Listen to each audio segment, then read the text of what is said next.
Hello, everyone. My name is Maria Paz Sebastián. I am a consultant anesthetist in anesthetics and the regional anesthesia lead at the Royal National Orthopaedic Hospital.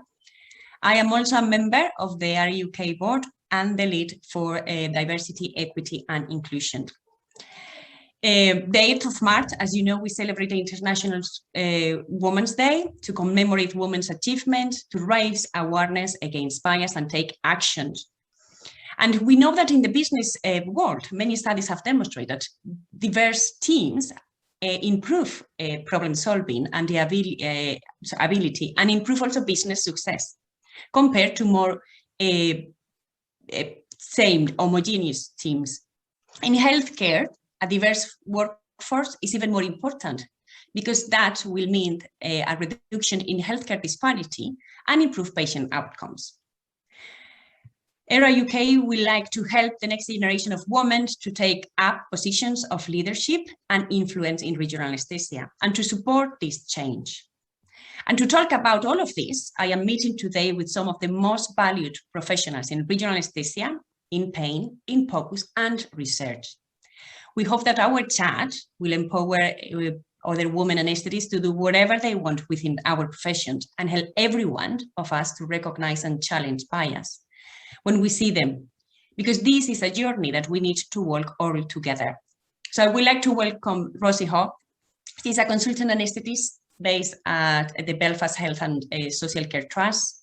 She is Vice President of the North Ireland Society of Regional Anesthesia and works for the Northern Ireland Department of Health on transformation of elective care. She has become a world leader in education of POCUS and is a fervent advocate of POCUS integration into clinical practice. Welcome very much. Thanks for having me. Being here. Then we have also with us Dr. Rachel Kerrs. She's a consultant anesthetist at Glasgow Royal Infirmary and holds a Chief Scientist Office Career Research Fellowship.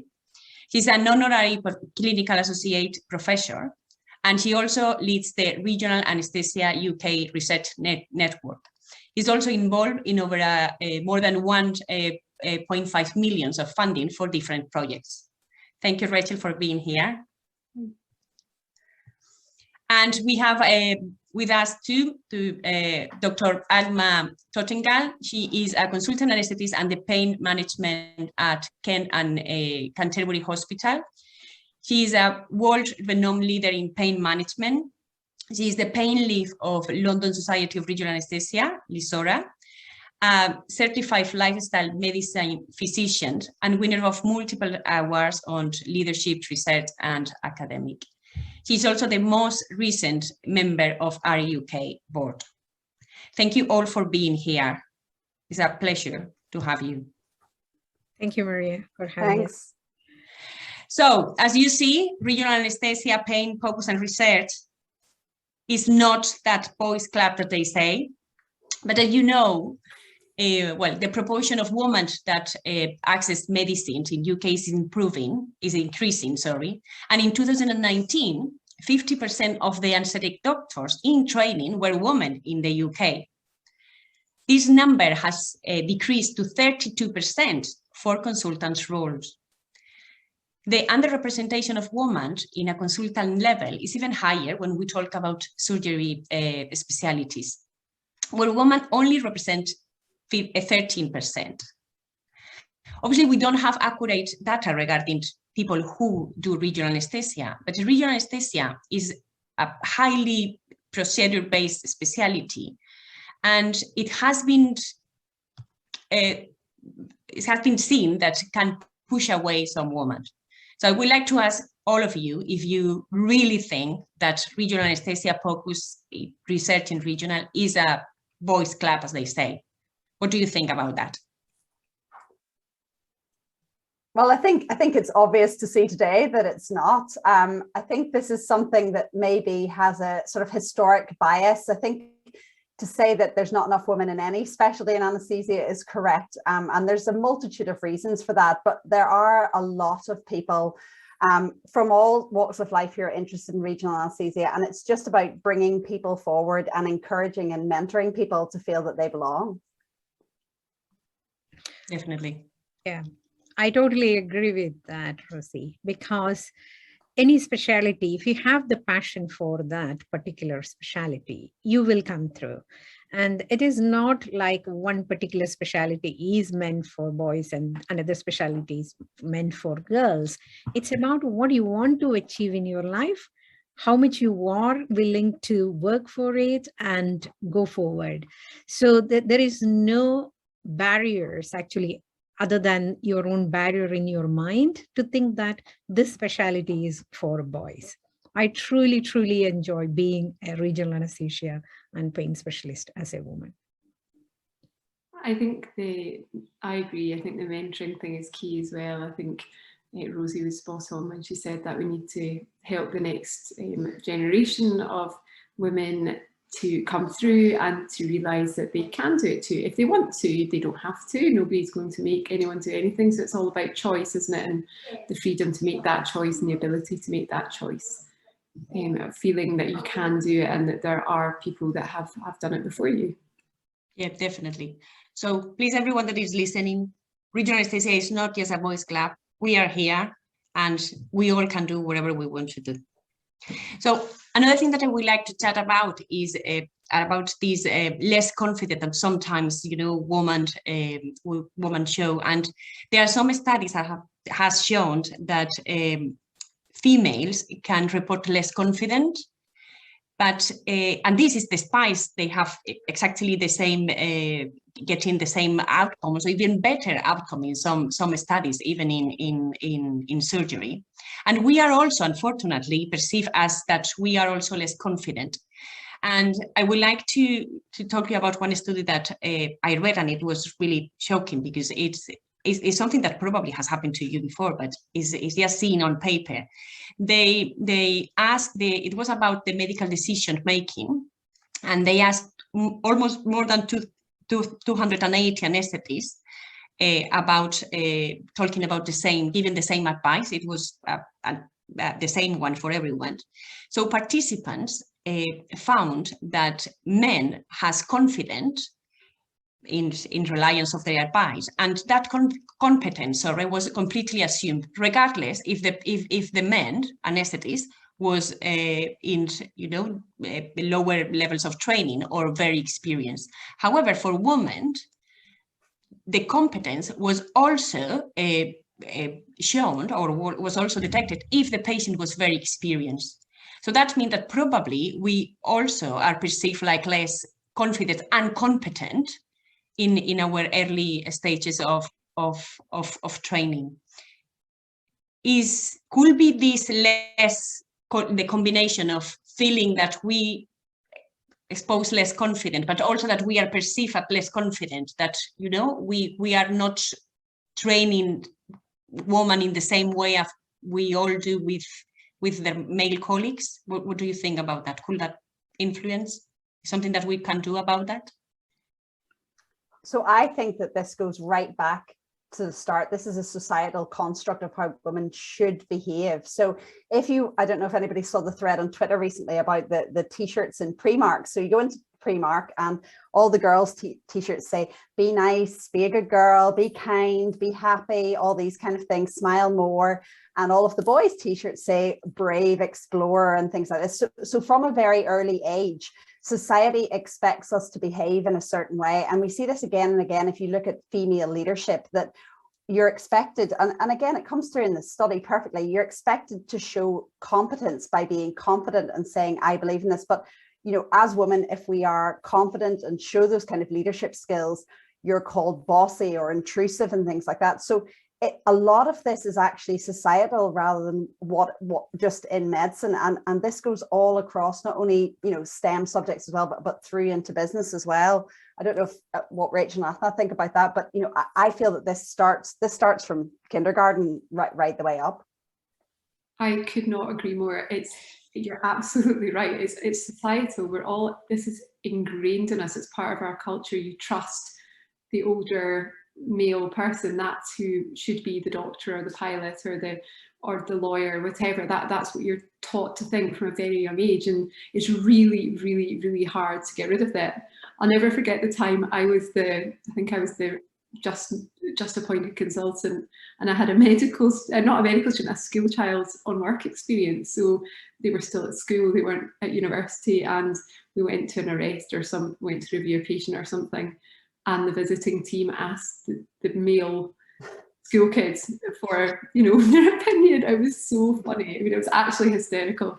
And I had to explain that he was still at school, and the wee guy looked absolutely terrified. But it just shows the, you know, the absolute inherent bias. But the encouraging thing is that I see my daughter play, you know, she plays football and rugby, and because she likes it, not because I make it, but she likes it. And none of the boys talk about you're good for a girl. They just go, oh, Arla's one of the best footballers. And there's no, they don't see it the same way that we were maybe brought up to see it. Just the way I think things are changing, hopefully for the better, but it's going to be a bit of a long road ahead because it is ingrained in our societal expectations and culture. It's very difficult.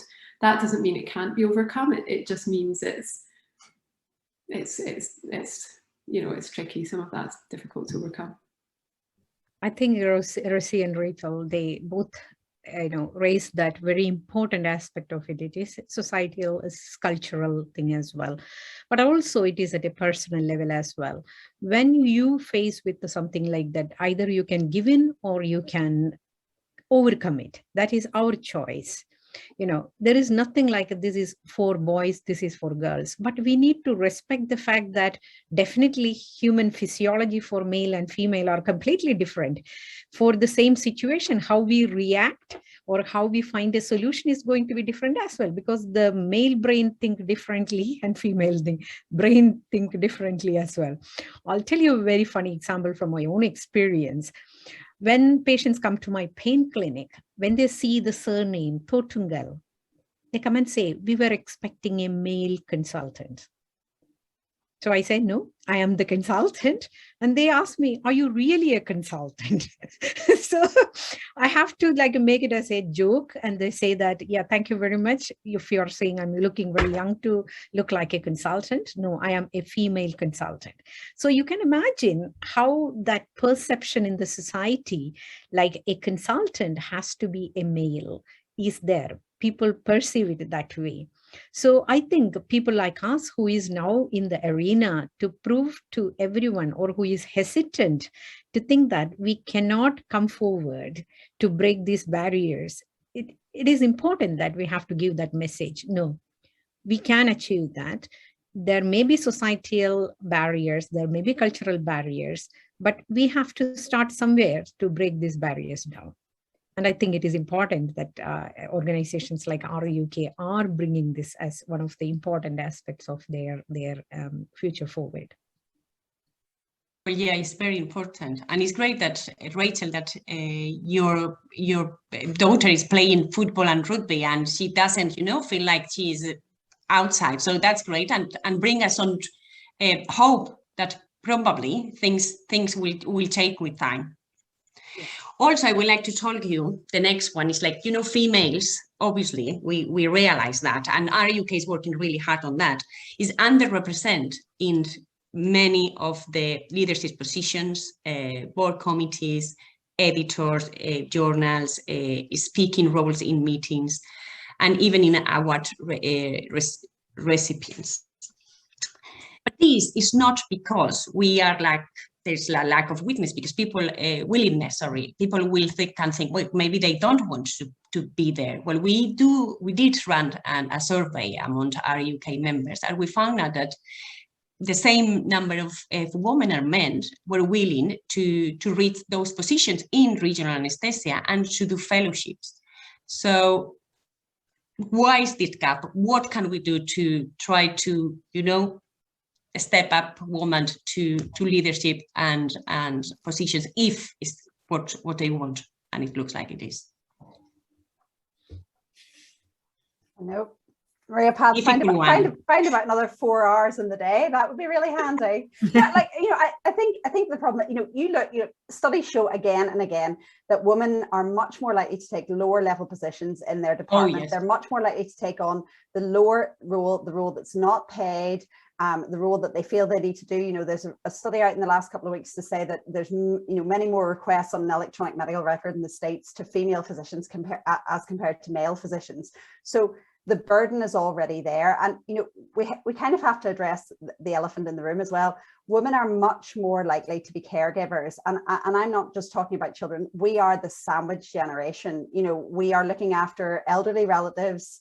You know, some of us may have children, but most, you know, a lot of people have outside pressures, and those, no matter what we say, tend to fall to women more often than men. Now, most of us here are very fortunate to have partners that are very supportive and help us a lot, but there is still that other thing. And somebody mentioned to me, it's that women are much more likely to run multiple streams in their head at any one time. So you're not just thinking about what you're doing, you're thinking about the 4 other things. And a lot of those can be clinically led as well, but so we don't have as much time for that focus that sometimes is needed in leadership positions. And we're not very good at asking for the time to do it. We're terrible at saying, oh yes, I can just take that on. We're very bad at saying, actually, no, I can't do that right now, but come back to me in a couple of years and maybe I'll be interested. So, you know, I think quite often it's thought that if a woman turns down a leadership position, it's because she doesn't feel she can do it, when actually it's more just,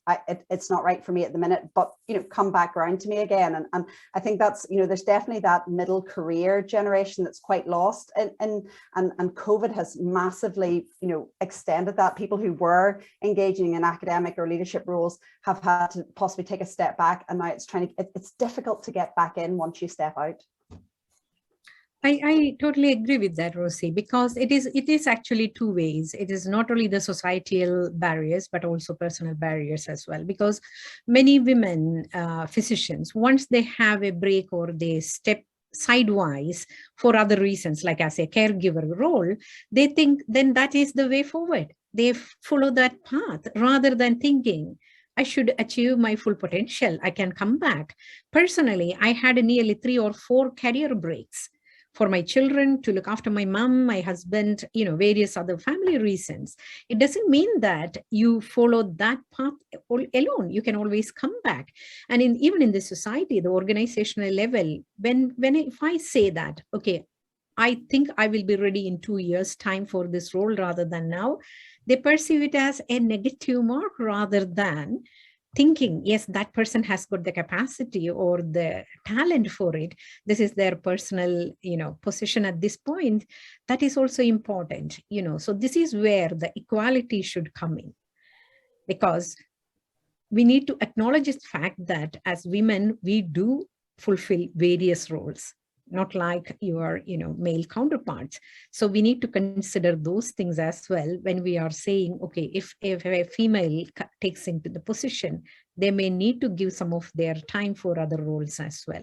But at the same time, what is important is whether we are able to fulfill that role in full potential as well.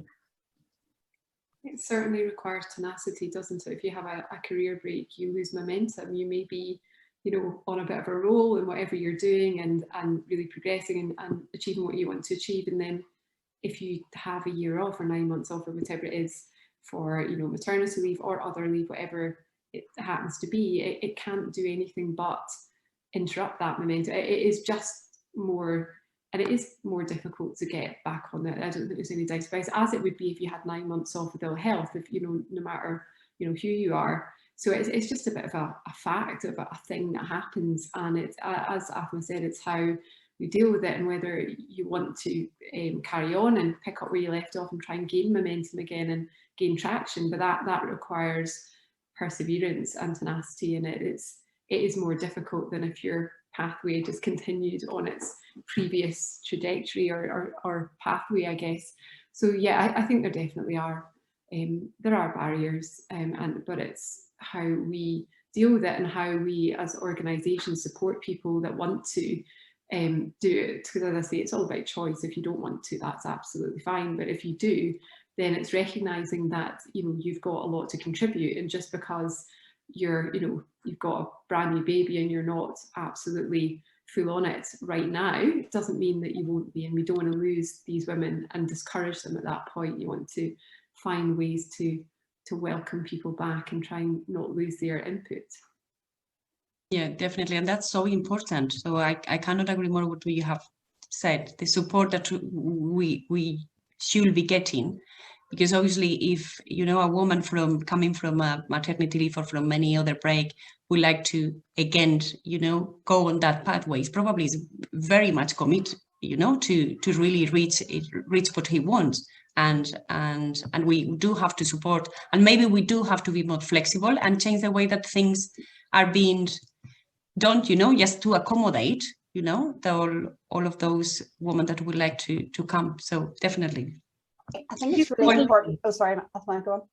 No, it is simple things like, because I witnessed a mother, a recent young mother, trying to express breast milk in the changing room. You know, simple things like that. Those things are so important for a female when they are coming back from this kind of breaks, you know, making sure the facilities are provided, that the support is given, and that is like an organizational level. And we cannot deny the fact that it's fortunately, only women can give birth to kids. We raise our kids, we raise our next generation. So it is important that is recognized and acknowledged and supported by everyone around us, including the organization. Yeah, and I was just going to say, Matt, I think we have to shift our thinking about what a career looks like now. You know, there's nothing wrong with having a portfolio career, and I say that to people all the time. You know, I now do a little bit less clinical work and more policy work because it works around how my life looks at the minute.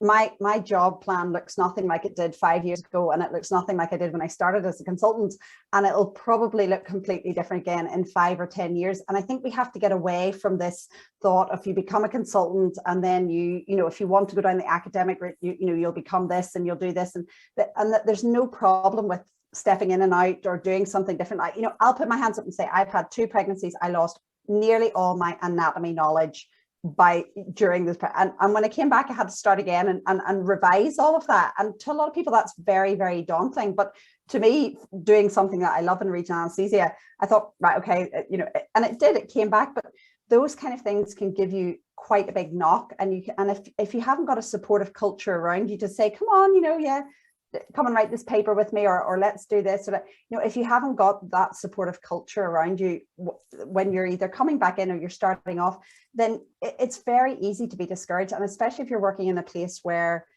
you know, it is a different culture or there's not as much academic culture, you know, it can be very difficult. And I think that's why groups like RA-UK are so essential, that people feel that they can belong, and that, you know, you can come to a meeting and come and talk to any of us, and, you know, we're very approachable and very supportive.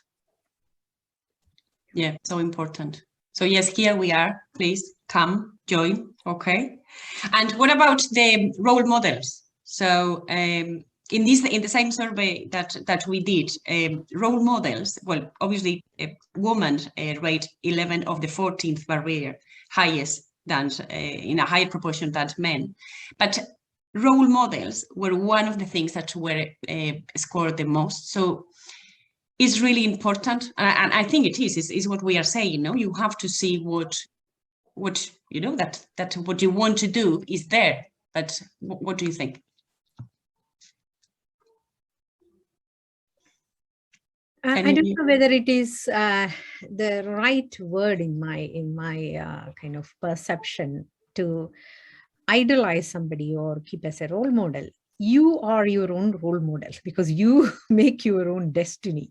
But of course, you can take inspiration from other people. I take inspiration from everyone around me. Every girl in regional anesthesia or pain world inspires me. Every mother in the world inspires me. So that taking that inspiration is something different, but you don't need to try to become like someone. Okay, you don't need to keep somebody as your role model and try to be like them. Okay, every individual is with full of potential. You can flourish, but you always get the ideas and the inspiration, and also sometimes it is comforting for you. There were people like you in the difficult situation or overcame all these obstacles. And as Rosie said, you know, there is no problem in having a portfolio career. I have a portfolio career. So I'm using various aspects depending upon my, you know, need at that point. So have the courage to be explorative, have the courage to come forward and believe in yourself. That is also very, very important. Believe in yourself. Your biggest strength is you are a female. That is your biggest strength. Use it. Come forward and join. Yeah, I think the role model, as you said, is not like, I want to be exactly like that person. It's more like seeing that it's possible. And if I want to get it and if I want to achieve, it's like, go for it. It's more like, in my view, it's more like we were saying, like the boys club is like, no, we cannot go there because it's just for boys. No, it's not just for boys. It's more, as I see, it's more a little bit like that. And we should all, I mean, you look at your own departments and all the women that have informed what you do and all the people you've looked up to, and they're, they might not always have, I don't know, won the Nobel Prize for anaesthesia or done anything that, that's hardcore academic or in that vein, but they've just been absolutely brilliant consultants who you've learned so much from clinically, and the best role models are the honest role models, not the ones who pretend to be, whatever, or always have a facade. They're the ones that tell you warts and all, when you come back from maternity leave or whatever it is and you're feeling a bit underconfident and it's, you're doubting yourself, and they're the ones that go, yeah, I felt like that too, but it's okay, it'll get better, you'll be all right. And, every one of us has got the potential to be, we won't think it at the time because we don't see ourselves like that, but other people coming through will look at the people at our generation and go, you're a role model for whatever reason. It'll be for lots and lots of different reasons. Sometimes it'll be for academic achievements or teaching ability, and sometimes it'll just be for being a really nice colleague or being someone that's good to go for advice, or as a wise, sort of wise head who reacts well in different situations. There's so many different types of role models, and you sort of almost imagine yourself as a little patchwork of all the people that have sort of inspired you, of all, male and female along the years. So yeah, it's important to sort of, I think, see that and all the different people that contribute to that. Yeah, and I agree with both what Rachel and Athma was saying. And Athma, I find that really interesting when you say to be your own role model. We are incredibly hard on ourselves as women. And again, it's the society's way, oh, you must be like this. And I don't think we spend enough time on ourselves. We hear the phrase imposter syndrome put around a lot. I don't like that phrase at all. I think if you're feeling imposter syndrome, a lot of the time it's because you maybe want to do something and you don't feel you're there yet. So instead of saying, oh, I can't do that, turn that round and say, well, what would I need to do? What would I like to do to get me to that spot? Who would I need to connect with? How, and it is a bit about, just sort of owning your own weaknesses is probably a good thing to say. There's nothing wrong with saying, I need to do some work on this and that. And, I'm a big advocate for life coaching and doing a bit of work on yourself as well. I think especially when you've gone through times of change in your life, it can be really good to sit down with somebody and be that a mentor, a close friend, a life coach, somebody like that, and just say, okay, here's where I am at the minute. Here's where I feel I might need to just, get a bit more strength back. And it can be really helpful to kind of stop that mind loop that we sometimes get into of, oh, this is difficult, or this person is, and I think we owe that to ourselves, to give ourselves a bit of self-love like that. And that can really help you in your career.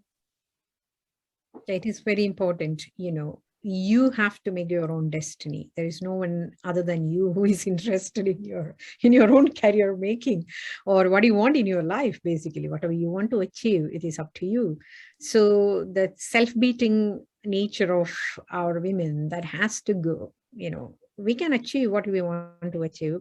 Again, like you said, we need to understand our strengths as well as weaknesses, and work on your weaknesses in a very positive way. That is where all these life coaches and people like that, or even not even like career coaches, like people who have managed to come forward like us, we can share our experiences. We can always, tell what we did or what went wrong or what helped us to reach where we wanted to be. So that is where, as Maria said, your context of role model works. You learn from your own experiences and others' experiences. Yeah, and being brave. That's it. If you want to do something, find a way to do it. Definitely. Yeah. Well, thank you very much, all. It has been a long time now, so I think we have given a little bit more of insight, and I hope we have empowered other women to do whatever they want in life and whatever they want with regional anesthesia. And if they want to join regional anesthesia and they want to do more regional anesthesia, just take a proof and start doing regional anesthesia. We will be here. RA-UK will be supporting you. So, so please come, and please come to RA-UK ISURA in Edinburgh in May, 5th and 7th of May. If you don't want to go there, we will be welcoming you. But if you don't want, it can also be virtual, and it's going to be amazing. Yeah, so looking forward to it. Yes, it's going to be fantastic.